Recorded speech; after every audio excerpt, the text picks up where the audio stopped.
We're in. How's it going, mate? I'm all right, Ben, as you well know, because we've been chatting before we started recording. I know it's always awkward, that, isn't it? We always have like a bit of a catch up before we hit record, and then we've got to pretend that never happened as soon as we hit record to introduce the podcast. So, Although I've been listening to the Louis Theroux book, and one of the things all of his introductions is the first time he's met someone on camera, which I kind of like. That's kind of cool. So when he turns up and knocks on the door and they go, "Hey, I'm Louis," like that really is them meeting one another for the first time. Yeah. It's awesome, Louis Theroux. My partner's a journalist and she's absolutely obsessed with him. So it's just Louis Theroux all day, every day in our house, mate. I've even got a mug with his face on and everything. So I've got to get through this on it. Yeah, mate, that's exactly what it says. You know the script. You're a fan. I was going to get the poster. In fact, I might get the poster to swap it with Audrey Hepburn. I don't know, mate. That Audrey Hepburn's been taking place of pride on your wall for far too long. It seemed like a shame almost to take it down at this point. Mate, it was like £3 in TK Maxx about 10 years ago. Mate, great investment. Best £3 you will ever spend. Yeah. But anyway, how's life been, my friend? I've been away for a week, so have you got anything new to tell me? What's been going on in Scottsville? Oh, mate, just busy, as you know. Still, listings are a little bit harder to come by. The vendors got to be treated like gold, but buyers coming in at all angles. You get a fall through, which used to be the end of the world, and all a fall through means now is you've got probably a busy day of viewings tomorrow before the place is resold. So, frustrating, but one of those things. So yeah, mate, really, really busy. How are you?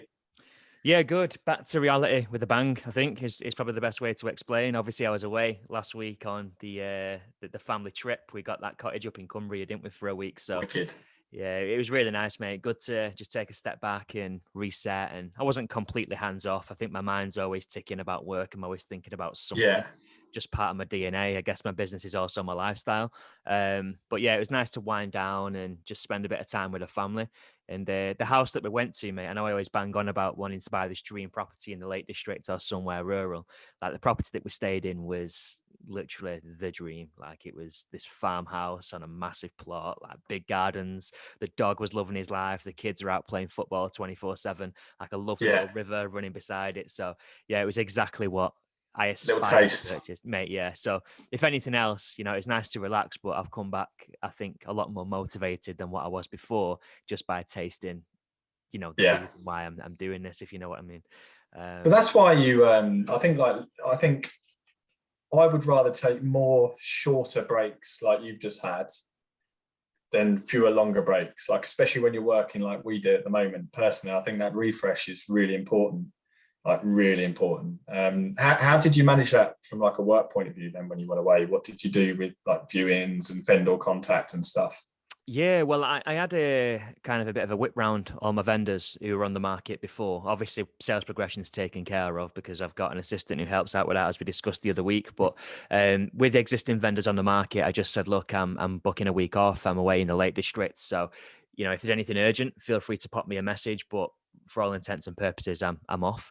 And they all just said, no, that's great. Have a lovely time. And I didn't hear from a single one of them while I was away. In fact, one of them, because I just sort of said, if any inquiries come in the meantime, I'm going to get them qualified for you. Would you like to do the access, or do you want me to do it when I come back? And they all said, we'll do the access. So other than them just saying, oh, can I just double check that was 3:00 tomorrow? Like I didn't hear from any of them. So yeah, it was very hands off in that respect, which was nice. And I guess that's the beauty of working with a small portfolio of people who get you. Like the response was, oh, bloody hell, Ben, you deserve a break. Go and put your feet up, son. That was kind of the ethos. Not so much, what the hell? How dare you walk away? I've not sold my house yet. So no, the reception was really nice and I felt a lot more relaxed because of it. Yeah, I can imagine. That's been my experience as well, mate. And I remember when I joined EXP, thinking ahead at how I book a break and coming from sort of more, I'm not going to say traditional, more typical estate agency background. I'm like immediately thinking about how I cover up the fact I'm on holiday, like how I deceive people. Like I was trying to work out if there's a way of getting your phone to always ring with like that British ringtone rather than the broad one. And yeah, I'll do this, I'll do that. And then like you found out, mate, funny enough, you just tell people the truth and they're normally quite happy with it, aren't they, really? Yeah, I don't have any problems with it. I think as long as, like in any walk of life or business, I think as long as people know what's going on. They're cool. Like, had I have not have put that groundwork in and someone couldn't reach me from, they rang me on Monday and didn't get a call back till Thursday, it would have been a real issue. But once people know and you've managed those expectations, Yeah. people are fine, aren't they? It's just being honest with Yeah. people, being transparent. Yeah, agreed. Yeah, agreed. Well, glad you had a nice time, mate. I need a break of some sort. This weekend I was meant to have a break, and I decided to build a bit of decking, Yeah. and, Crazy, told man. everyone about it. I told all my vendors, I'm not around Saturday this weekend. I'm building some decking. I had like 2 or 3 messages saying, "Hey Scott, can you chat like Sunday?" So I took the call, and they're like, "What's that noise in the background?" I'm like, "That's the professional finishing my decking." How far did you get with it out of interest? Did you have a crack at it, or was it kind of done before you Yeah, got out of first gear? mate, again, do you know what it is? And I likened it to how everyone thinks they can be an estate agent, because hopefully, if you've only ever dealt with good estate agents, like most people, they make the job look easy. And anyone can be an estate agent, the same as anybody can be, chippy and build a deck. The whole time things are going smoothly, it's when you hit a problem, isn't it? Like, I was trying to put these posts in the ground and I hit a root. I don't know what to do here. Like, Yeah. everything about my instructions assumed that would go smoothly. And now, and honestly, mate, this guy just came in and just blitzed it in like a few hours and just made it look easy. It's completely emasculated. Yeah.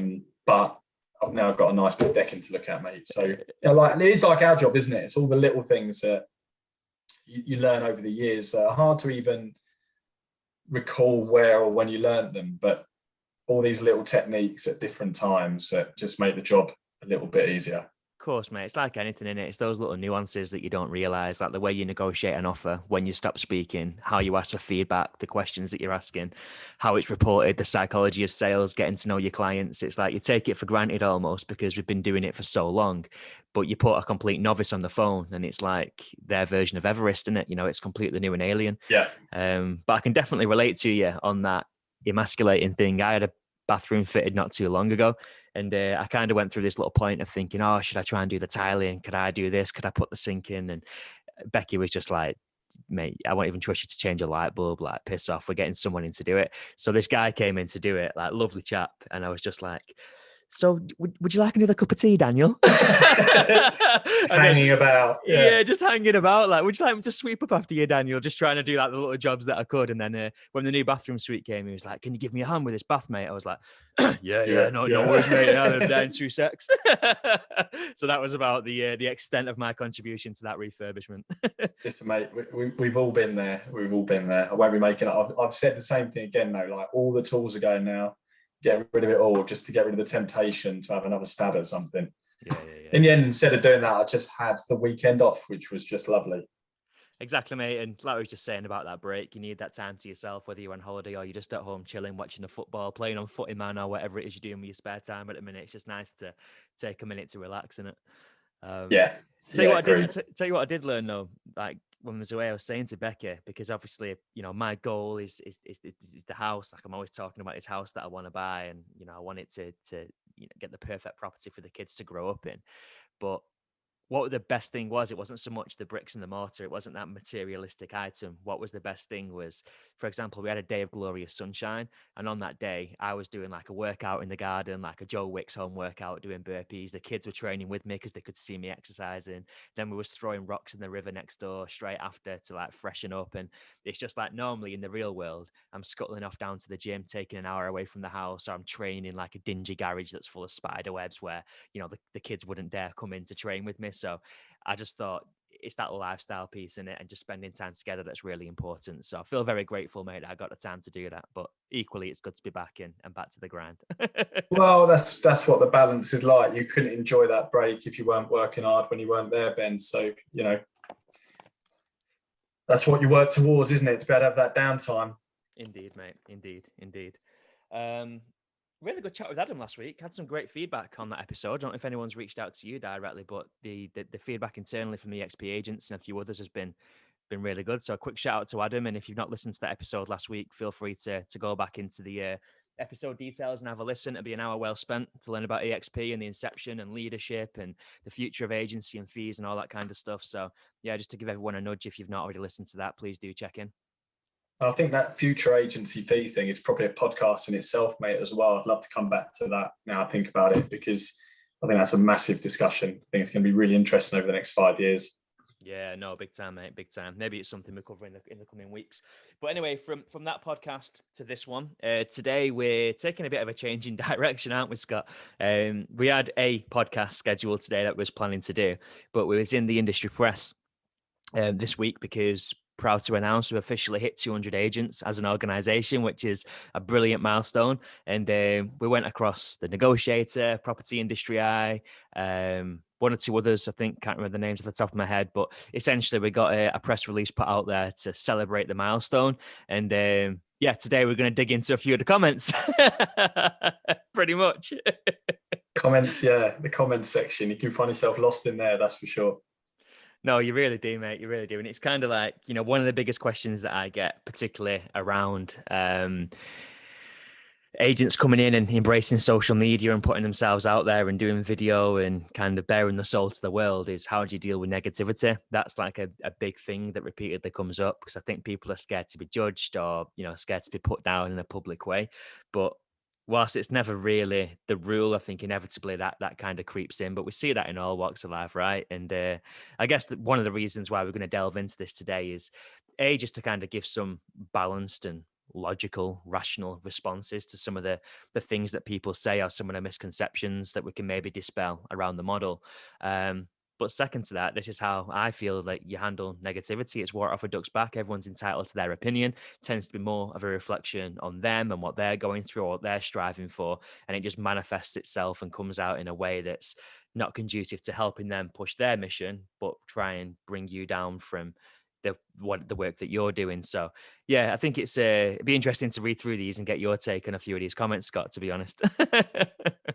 Well, and well, we'll come through it in a minute, but it's, as you say, people post different. Sometimes it's just a genuine misconception. We get that a lot, and that's fine. And I quite like it when people post something that they've got a little bit wrong about our model, because for us, it gives us feedback about what we're not explaining properly.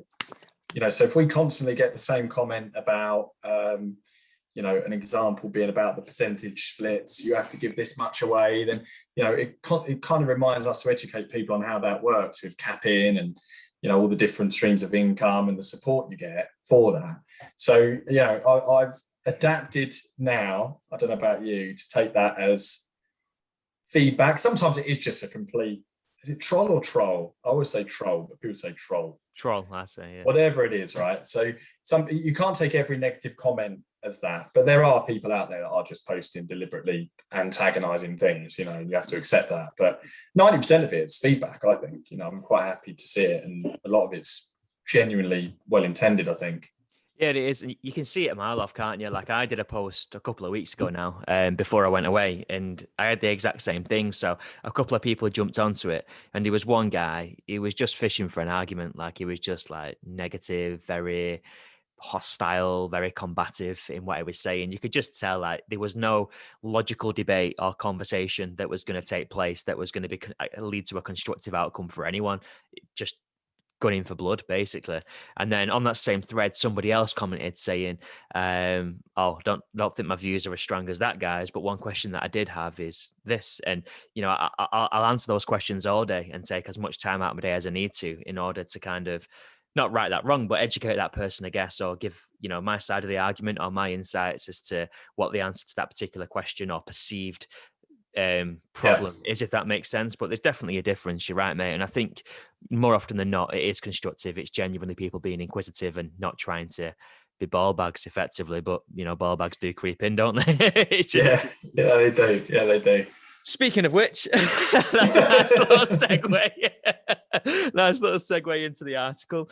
So we'll just kind of go through these. It's a bit of a mixed bag of comments. I think this is all together, but a few of them are responses and, not really kind of direct questions or comments from people. So we'll kind of breeze through and take it one by one. So the first one is from Compliance Guy on Property Industry Eye. He's put, "I have seen countless LinkedIn posts from EXP UK agents over the last year who genuinely seem to be thriving under the umbrella. They all come across honest and make it clear that it's scary at first and not for everyone, and not initially a walk in the park, but they seem to be making enough money to be happy and having a work-life balance, which makes them happy. They also seem to praise Adam Day and other experienced EXP agents for the support and guidance. Adam himself is always liking or commenting on their posts, which shows his genuine engagement to each of them. Seems to be a very successful model. Yeah. I need to come on to some of the juicier ones, really. Skip past this one. No, I mean, that's nice to hear. I mean, to be honest, mate, when I first saw that one, I thought that must have been written by one of our agents because it's so complimentary and positive. I actually don't think it is. They've done a good job of disguising it if it is, but that's exactly what we want to hear. I mean, certainly from my point of view, and I think, well, I can speak on behalf of you. I know that you do as well. Is try to put off quite a rounded, a rounded view of what it's like to be an EXP agent. I don't think either of us have ever only showed one side of the coin. I think, so if that feedback is in any way directed to anything I've posted, then I'm really grateful for that, really, because that's certainly what I've always tried to do, and I think you'll probably echo that, Ben. Yeah, definitely. It's I think it's important that you show the highs and the lows. It manages expectations so people know exactly what they're coming into. Because I always say when I'm speaking to agents directly, not even in the public eye, the last thing that I'd want on my conscience is painting this perfect dream of an outcome, making it all sunshine and rainbows, and suddenly they come into the reality and they're not prepared for the following months. And I think that's a big reason why we put this podcast together, and even on this series we've been quite open about the downs. I think it's important to do that, to manage expectations, like I say, but also I think it makes it believable and relatable, and it benefits us in that respect as well. That if it was all easy, why would you want to do it? Because nothing that's easy comes with a reward worth having. If you're going to climb Everest, who would go and climb Everest if it was just really easy? Exactly. That's not the point, is it? It's not. In a way, by talking about the downsides, I talk about the downsides because I want to attract people into my organisation that are up for a challenge. 100%. Honesty, great, but the reason it attracts the right people to the model, if we're honest about the downsides, right? Because then you get the people that are prepared to roll up their sleeves, come in, dig deep, and give it a really, really good go. 100%. And then it's like the beauty of us kind of being in the situation that we're in as well is, for example, before jumping on this podcast today, Scott, I've had back-to-back Zoom calls with existing agents. Some are, walking on air at the moment and it's going amazing. Some are struggling with various elements of the business, but it's great to be able to look back and say, like, look, I can completely empathize with this because no journey is inherently unique. We all go through different challenges and struggles. We've all got a different mindset, but generally speaking, as I think you said on a past podcast, there's someone who's walked the path that you're trying to get to business ownership, to that goal. So there'll be some experience that we can relate back on and kind of put into practice to help you overcome this. So yeah, I think it's really important that it's like a bit of an unfiltered lens, I guess, into the reality of a situation. Yeah. So thanks very much to compliance guy. Yeah, you can come again. I'll send you a $5 later, compliance guy. You're welcome on the podcast anytime. So comment number 2 from Best and Final 51. Impressive growth indeed in a relatively short period of time. It will be interesting to see how things pan out for the remainder of 2021. It's well documented that instructions are increasingly tough to come by. How many of these guys and girls will have the financial means to keep going will be interesting to see. As for the 3 well-established online agencies comment, Hatched, Easy Property and eMove, it's hardly a glowing endorsement. Less said about that, the better. Yeah, well, I mean, that's a comment in 2 parts, isn't it? First of all, yeah, agree. It will be interesting to see how things pan out for the rest of this year and going into next year. I don't know. it's all I can add to that. I've never ever, don't think you'll ever catch me trying to predict the future. I don't know. We'll have to see. My point of view is as simple as that. Let's see. Impossible to predict the future, but one thing that I can say is reflecting back on the past, when we went into lockdown, as scary as it was, I felt a hell of a lot better knowing that, it wasn't going into lockdown with thousands of pounds to pay out on structures and offices and leases and, portals and all that kind of stuff that I'd normally have to encounter if that had have happened at any point in my business career prior March 2020. So yeah, who knows how people will kind of handle things and react in the future if there is a dip down in business. But I always think that irrespective of the climate and how busy or how flat the market is, people want to sell and buyers want to buy. That's the reality. It's just about positioning yourself as that authority that you can capitalize on that. So but my personal view is I think we'll do better in a dip than we are now. yeah. I think for starters, there's good agents at the moment that are locked into job roles because they're only a little bit more than they were before. So they're in a comfortable position. I think those great agents will look at options in a dip. Far more likely they'll look at options in a dip rather than when things are booming. It seems the wrong way round, but it's just human nature. People will look to solve it once they've got a problem. And at the moment, most estate agents don't have a problem other than time, I guess, and probably working very, very hard. So I think from that point of view, not only will good agents reassess what they're doing in it should we or when we experience a dip, but I also think then people will be more selective about what agent they instruct. Whereas at the moment, I find it really hard sometimes to give a good reason to instruct me over someone else because I know even if that other agent is average, they're probably still going to sell it. Because the market is that strong. Because the market is so strong. So actually, I know it sounds cliche to say, but I personally think we might thrive I'm not talking about a global crash or, that I don't know, but I personally think we'll thrive if the market was to stall a bit. I think people will become more selective over what agent they use. And that can only ever be a good thing for a good agent, right?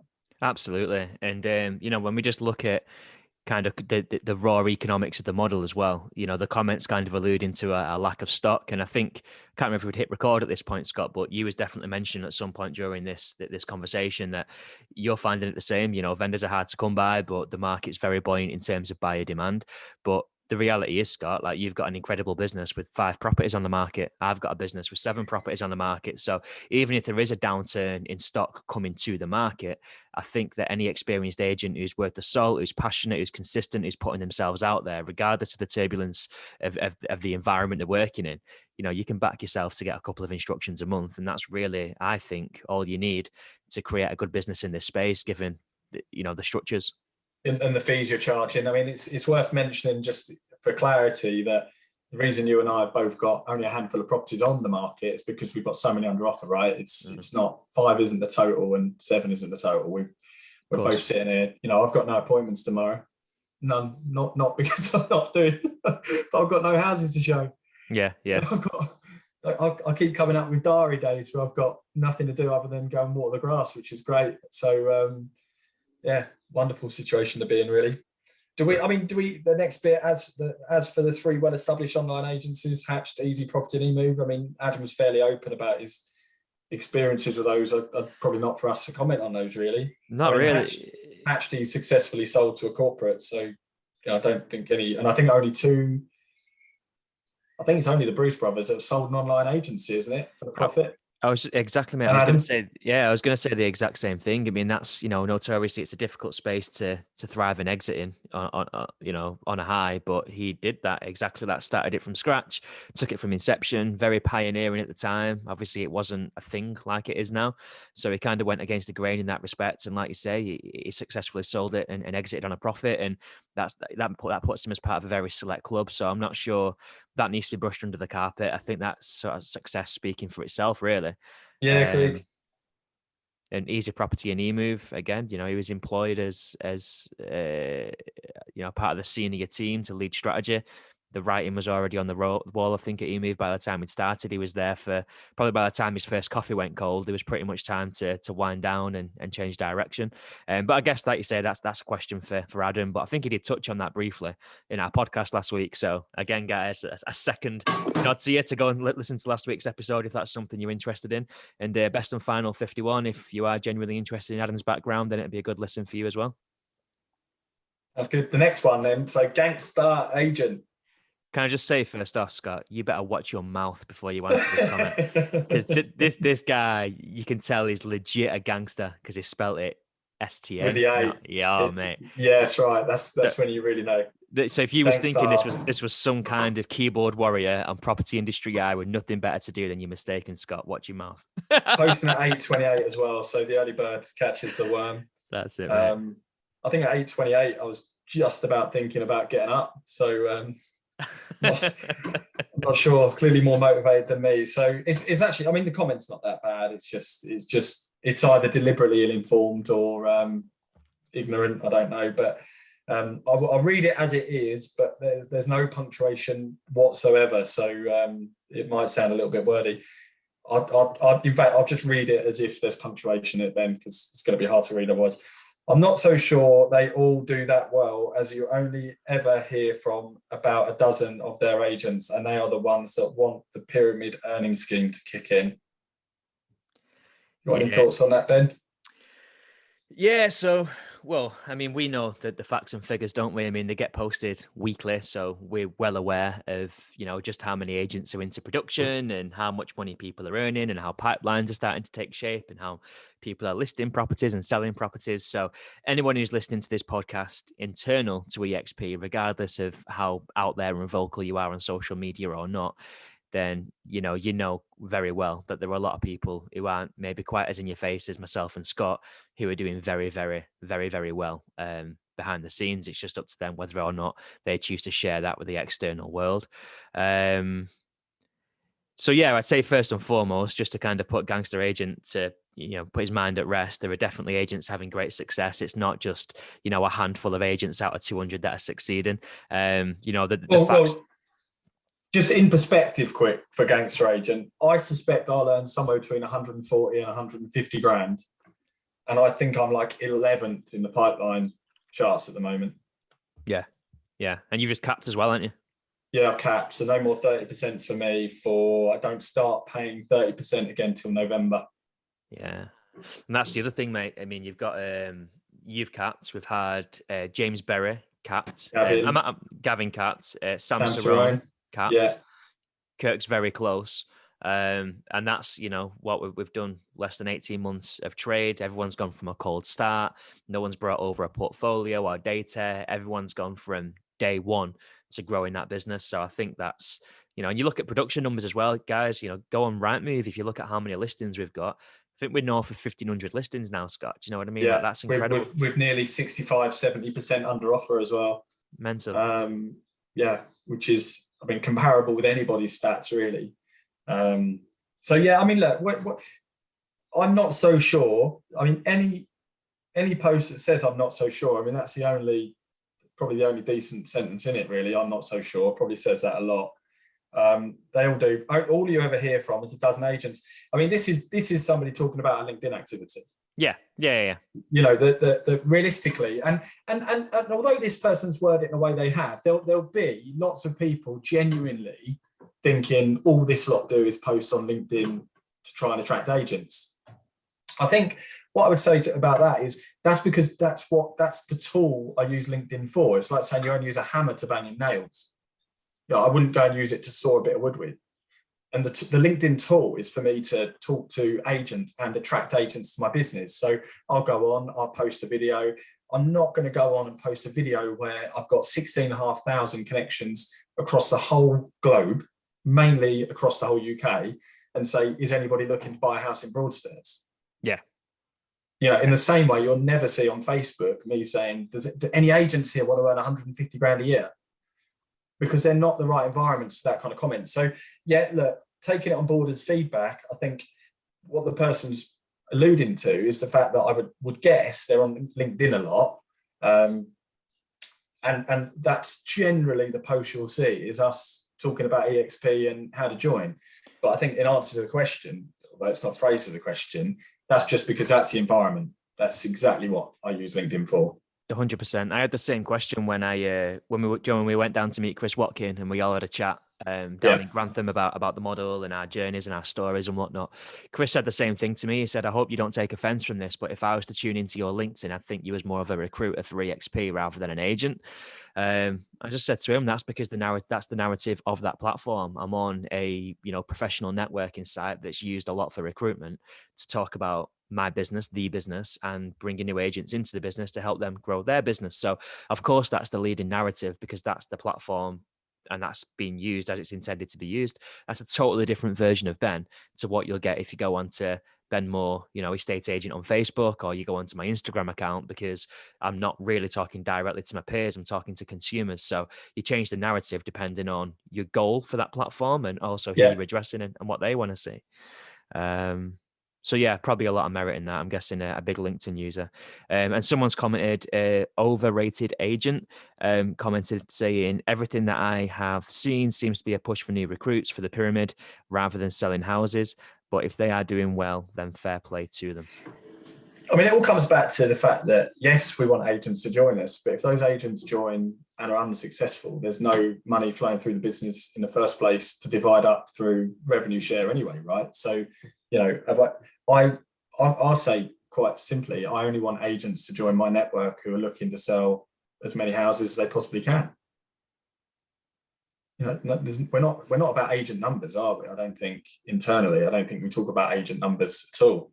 No, well, I mean, that's one of the main reasons why we've only dealt with very experienced agents. If our approach was to throw, sorry for the language, but to throw enough shit at the wall and see what sticks, then we wouldn't be so strict as to what we are with qualifying experience and making sure that we are effectively setting people up for success. And we need to look at that that the ecosystem of that person's business, their personal circumstances, their finances, their plan, how experienced they are, what markets they've worked in previously, and make sure that we are setting that individual up for success. Because otherwise, like you said yourself, if people aren't transacting, if they're not in production and there's no completion fees there, then the quote unquote pyramid is non-existent, because we all need to make sure the agent's succeeding or no one's succeeding. That's the reality of the model. So absolutely. Yeah. Property poke in the eye, as commented. Now, I did a LinkedIn video about this poster before. Oh, did you? Yeah, I did. And so I'm pretty sure I know who Property Poke in the Eye is, because both times I've mentioned them, the same person has viewed my LinkedIn profile about 10 minutes after. But I can't declare it. And I know they won't now, but it's a shame. I'm pretty sure I know who Property Poke in the Eye is. Now, I mean, this person's been posting on Property Industry Eye for years and years and years, like a little mini celebrity, really, outside of, although no idea who it is. And the comment he posted, it says, it would be nice to know how much they are actually making net. Last time I checked, you have to give back about 30 or 40% of fees to EXP. So the question to ask, if you went alone, would this be a better move for the individual long term? Which this is sort of a fair comment made up of points that just, this was exactly the sort of narrative last time, which is, from what I've heard, is how it's always posted. From what I've heard, or last time I checked, you have to give back about 30 or 40%. Is, well, you haven't checked if you don't know, and it's 30%. We're very, very clear about that. But here's the thing: it's I won't pay 30%, and neither will you. I'll pay 15% because I'm going to turn over 160 grand. So I'm not going to pay 30% away at all. I mean, I think we get this a lot, don't we? And this actually is in line with the comment that you said you didn't even bother going back to. Is not dissimilar to this. It was somebody saying that, if I remember correctly, it was somebody saying about giving away 30% of your business. It's like, well, what's the alternative? Like, it's a 70-30 split because we have next to no running costs. You can't put it simpler than that. You have next to no running costs. If you turn over 160 grand, you'll only pay 15%. If you turn over 40 grand, not only will you'll still pay 30%, but that'll be 12 grand. Now, if you were to go out on your own and you can run your business for 20 to 24 grand, I think you've done pretty damn well. 100%. Yeah, but you're committing to that when you set up that business in a more traditional way, whether you're successful or not.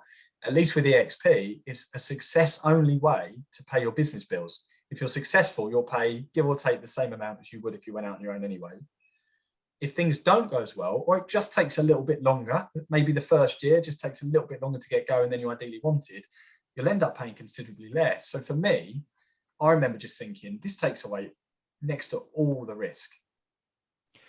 That's the key, mate. It's more of a risk mitigator than it is giving away 30% of the revenue. So you're right. That exact conversation on that thread that you was referring to was pretty much the basis of what we're discussing now. because I think people make the mistake of thinking, oh, you're giving it away, you're giving away 30% of your fee. And it's like, well, no, because in any business in the world, whatever it is that you're doing, there's an element of overhead. So no business runs off a 100% profit margin because, like you said, in the real world, you've got to factor in the various portal costs, your CRM costs, any prop tech that you want, just the general core structural bits that you need to run the business. Like you said, can tie you into a 6, 9, 12-month contract at 1,000, 2,000, 3,000, 4,000, 5,000 pound a month. So before you've even, picked up the phone for the first conversation, you're already like 50 grand deep based on the contracts that you've signed for 12 months worth of subscriptions and things. So when you kind of make that paradigm shift and you realize, well, actually, this 30% contribution is only been paid out of success and it's capped at 24 grand over a 12-month trading period, an average of 2 grand a month, a bit more when we factor in the fixed transaction fees. Like, it's a complete economical no-brainer, and you're not giving away that 30%. That's just you paying for the structure that you're using in arrears if you're successful. And by the way, if you're not successful, you pay 150 quid, like, and the doors to your business stay open. You can't really say fairer than that, I don't think. No, I agree. And it is, I mean, if it's a genuine question, then that's cool. I get that. And the question to ask at the top, the property poke in the eye said, it'd be nice to know how much they actually make net. And I mean, internally, we can all see roughly what each other are doing, not to the pound and the pence, but we can all see pretty much what we're doing. I mean, I'm always happy to share my income. I mean, it's all over. If the question's being asked genuinely, then I'll answer it. So if I go to my finance targets and have a little look at my monthly figures, if we really want to know, this month I've made £13,073 profit. Last month I made 11,333. The month before that I did 26,358. If you want to go back 6 months, the average net profit for me after the key, before someone asks, after all of my costs, my average payment has been £14,763. So in answer to your question, profiting about 14.5 grand a month. Brilliant.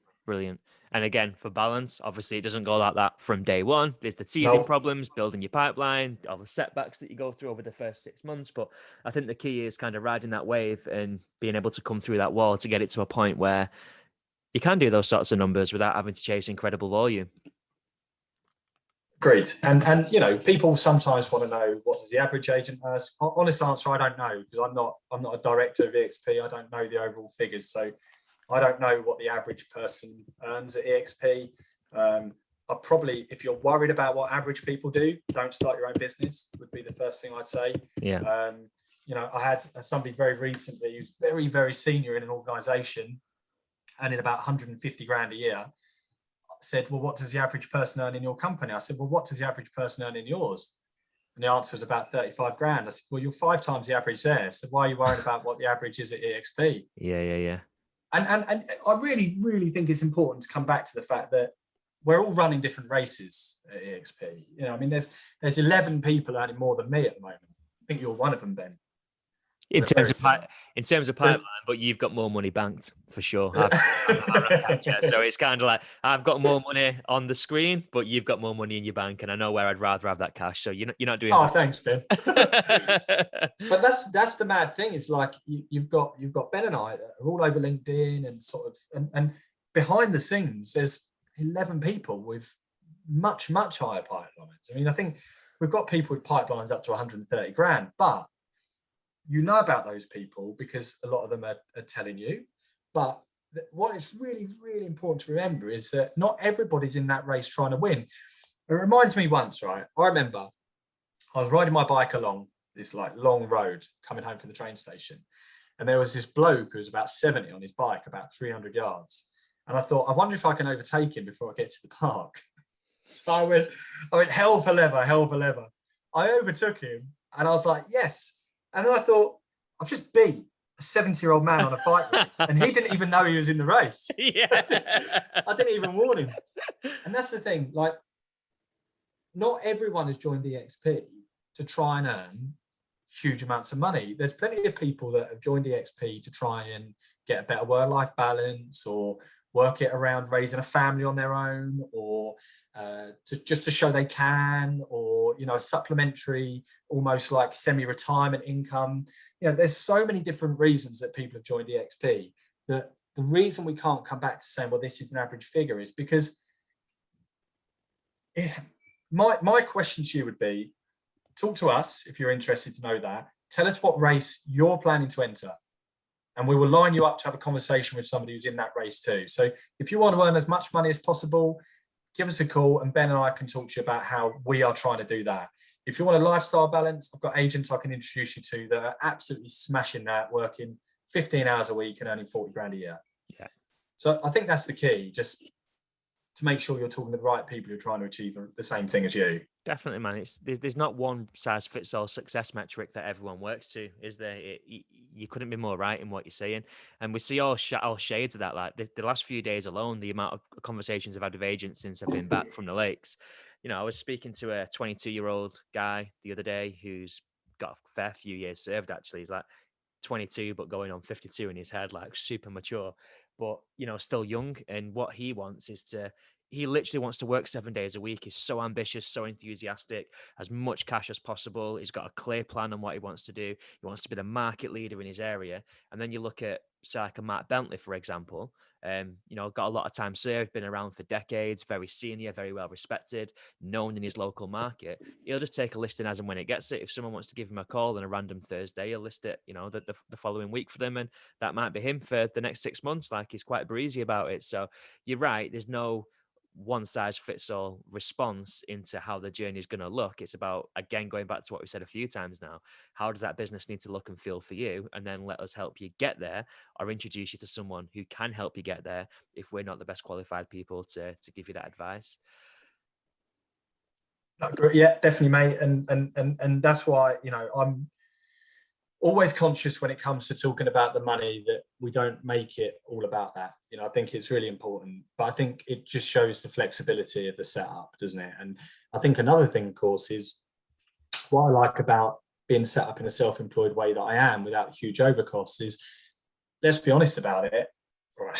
Hopefully this is okay to say in the pod, but me and you are really easing back on property sales, right? You know, and so I'm looking at the summer, and maybe I'll kick myself about this in a few years' time, but I'm looking at the summer, the weather's improved. I think we've probably got a 3-month window of it being nice. And I've slowed down the pushing of my estate agency business.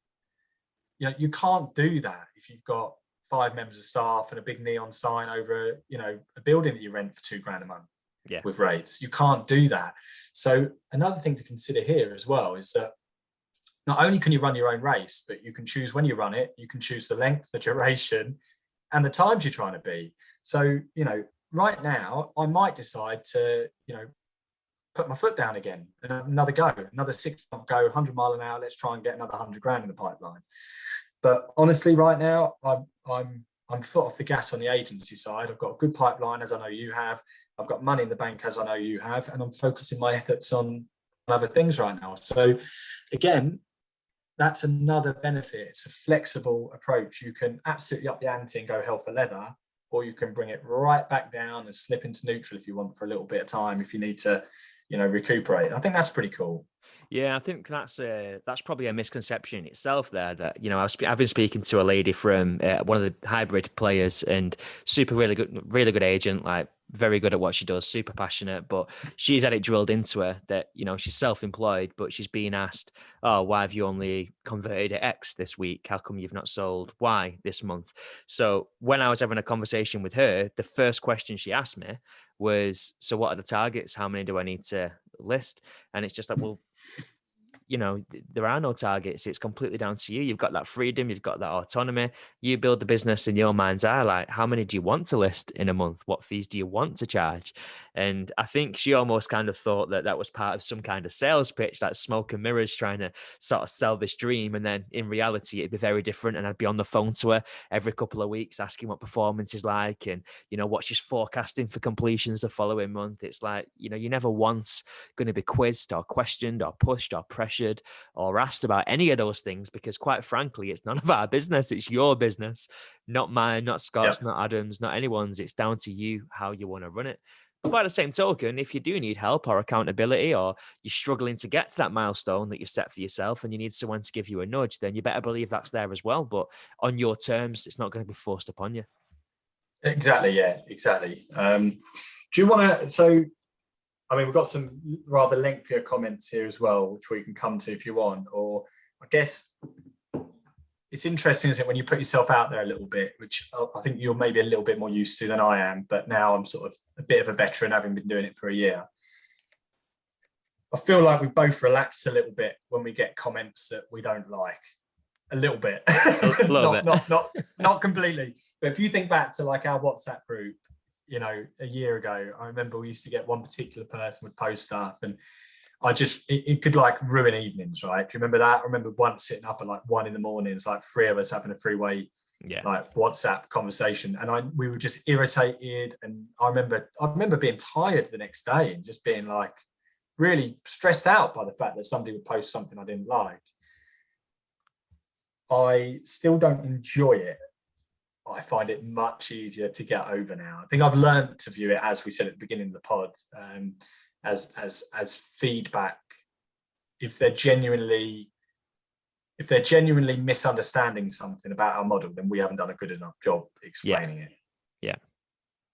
Yeah, that's massive. And there is it's just distinguishing that difference in it, because it's, you know, it's, the world would be a boring place if everyone agreed with us all the time, and if we all had the same views and the same outlooks and the same opinions and we all identified with the same things. You know, it'd be, you know, the world would be a boring place effectively. So it's okay to disagree. It's okay to have debate. It's okay to be intrigued, to ask questions, to not understand something, to need to be educated. All those things are fine. And I'm happy to have those conversations with anyone. I'm not saying that everyone's going to come into our line of thinking or think that EXP is the best thing since bread was sliced, or, you know, everyone's entitled to their own opinions, and, you know, they can take their own actions accordingly. But I think it's that difference between, is someone actually trying to open conversation here and have a conversation about business, or is somebody just trying to derail my day or project an insecurity that they've got onto me because I just happen to be the one that's on their screen at that moment in time when they've been triggered. And I think it's kind of like, if you can learn to be comfortable with the former and realize that, you know, your views aren't necessarily right. Maybe someone will challenge your thinking and get you to think in a different way, or educate you in some way. If you can be okay with healthy debate, that's amazing.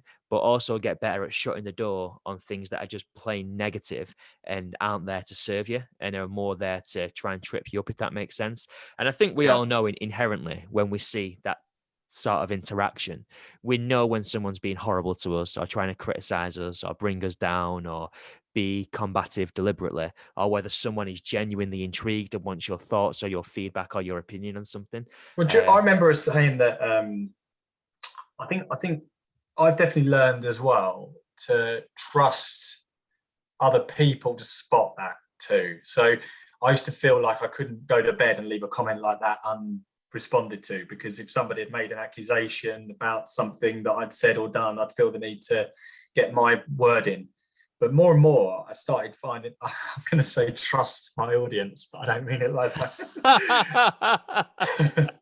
It's such an influencer.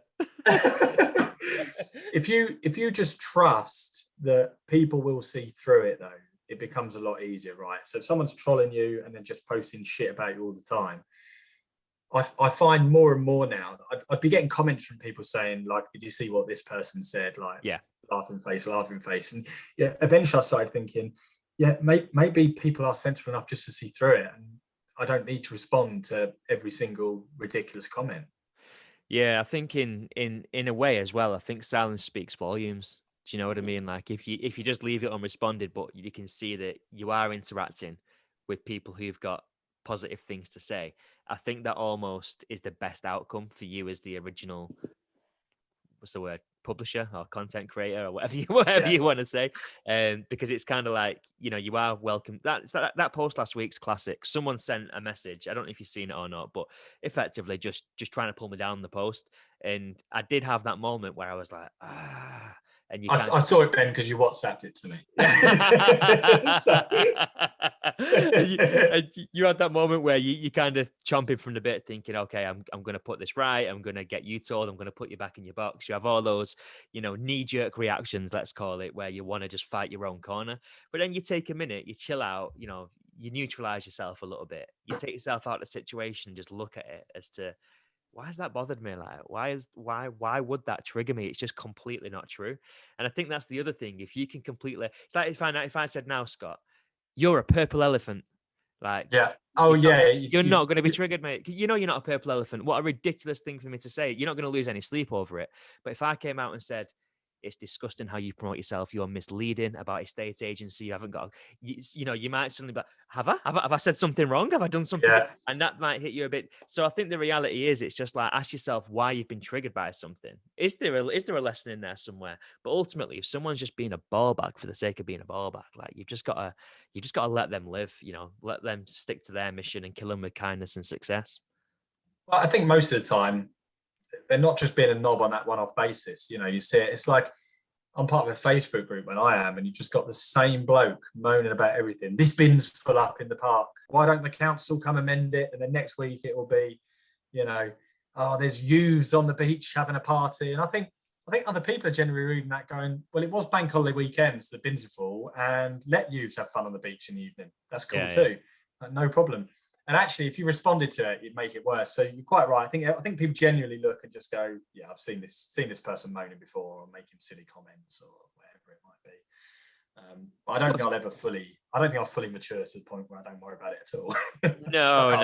I think that's just like a human reaction in it, because it's like, you don't want to be criticized, or you don't want people to think ill of you, especially as salespeople. That's not in our makeup, is it? So I think that's only natural, but it's, you've got no control over what people say and how they treat you and what they say to you online, but you have got complete control over how you respond to that and the emotional response that you give back. But time, everything comes out in the wash, right? Like, the people that we're talking about who were very, very, very deliberately, intentfully trying to put us down and be a bit negative a year or more ago, whenever it was. I look back at the year since, and I look at where we are as an organization, where we are as individuals, and subsequently where those guys are in their business and their careers, and what's happened to them in that 12 months between, them criticizing us to the present day. And I know what side of the line I'd rather be on, and who's had the most success since. So I think over time, do you know what I mean? Like, quality rises to the top, and everything else is just noise. Yeah, no, agreed, mate. Agreed. And I guess it's been nice being part of a group at times where we've been able to laugh it off, at least behind the scenes, rather than if you're out there on your own. I can imagine getting pretty hepped up about it. But it's important though, isn't it? Because it's like, it's one of them, like, because when you have that knee-jerk reaction and you're angry and you want to vent, like, it's good to have someone to vent to, or someone to neutralize it and be like, oh man, I won't even bother wasting my time replying to that. What a ridiculous comment. And suddenly you get that sort of third-party validation that actually, yeah, that was ridiculous, and why am I reacting like this? And that kind of brings you down, and again helps you cope with the negativity and just take it in your stride a bit more. But I'll go back to what we said, at the start, mate, that anyone out there, because there'll be people, listening to this or watching this video on YouTube, and they'll be concerned about putting themselves out there because they see comments like the one that I got last week, and they're thinking, oh God, Jesus, I don't want someone to say that to me. Oh, I don't want someone to bring me down like that. And subsequently, that stops them from putting themselves out there. That stops them from building the business that's right for them.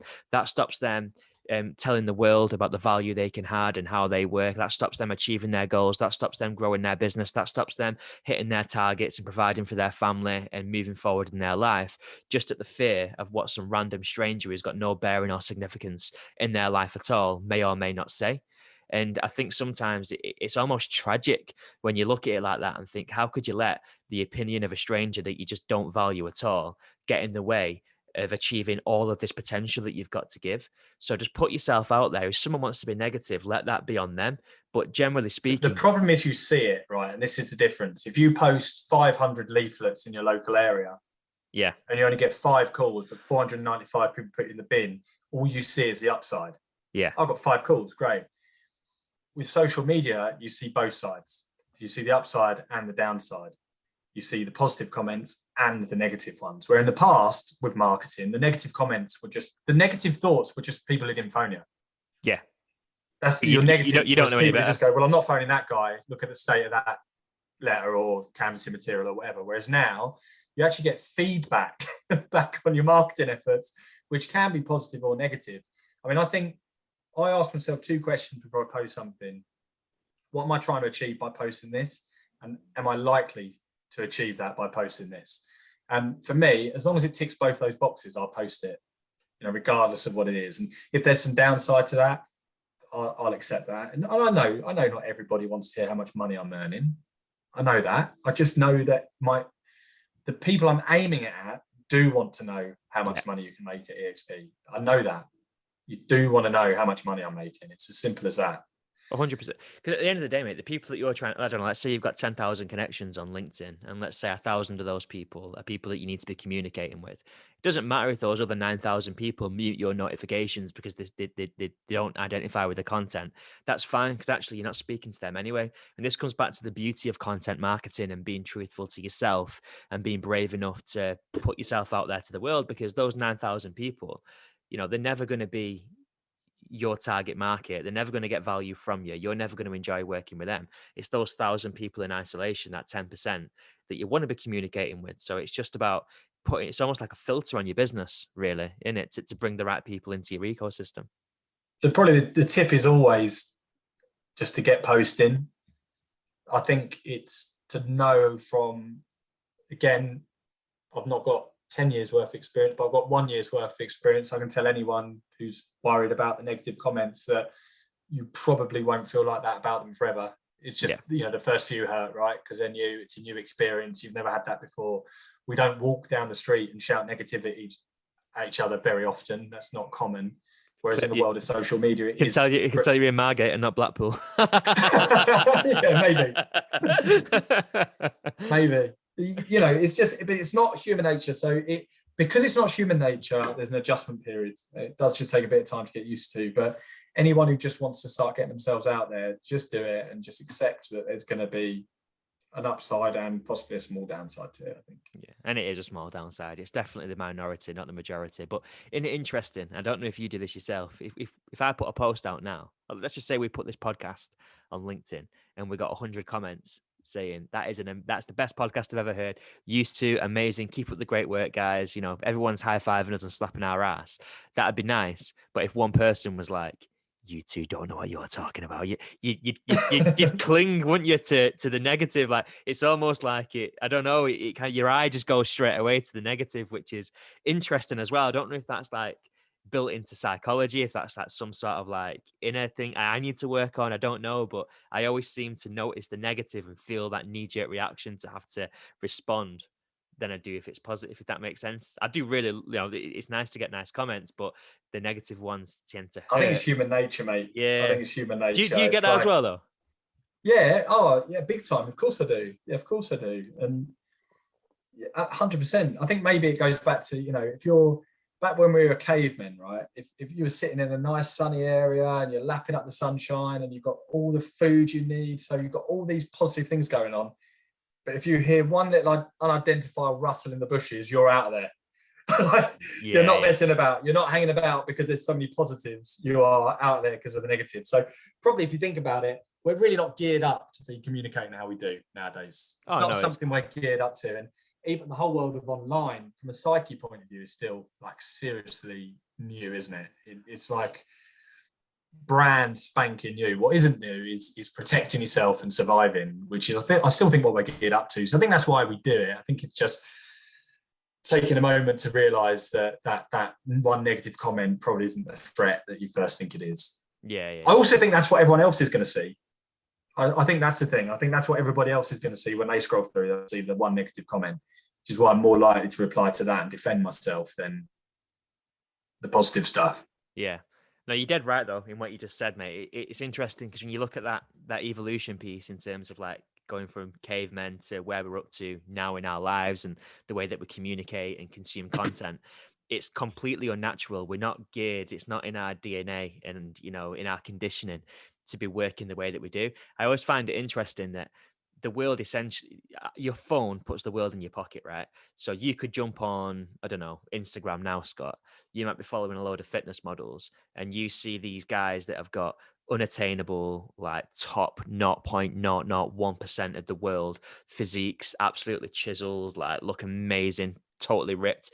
You see enough of that becomes your new norm. Suddenly you're holding yourself against that as a benchmark of comparison. Whereas in reality, you might be in amazing shape compared to, health guidelines and the world average, but you're comparing yourself to this unachievable benchmark of what success now looks like because of the way that you've been conditioned via the content that you're consuming. So when it comes to, we're kind of spiraling slightly here, coming away from negativity and coming more into a positive and negative mindset in general. But I think what you should do is also be very selective about what you consume and what you're letting get into your head. Because if you're looking at people, that could be me, even, it could be you, Scott, it could be anyone else, a fitness model, a business person, an influencer, whoever it is. If that person's not adding value to your life, if they're not inspiring you, if they're not driving you to do more, if you're not getting any benefit from having that digital relationship, then terminate it. If you're holding yourself against someone who's a benchmark of something that makes you feel shit, if you look at that model on Instagram and think, oh,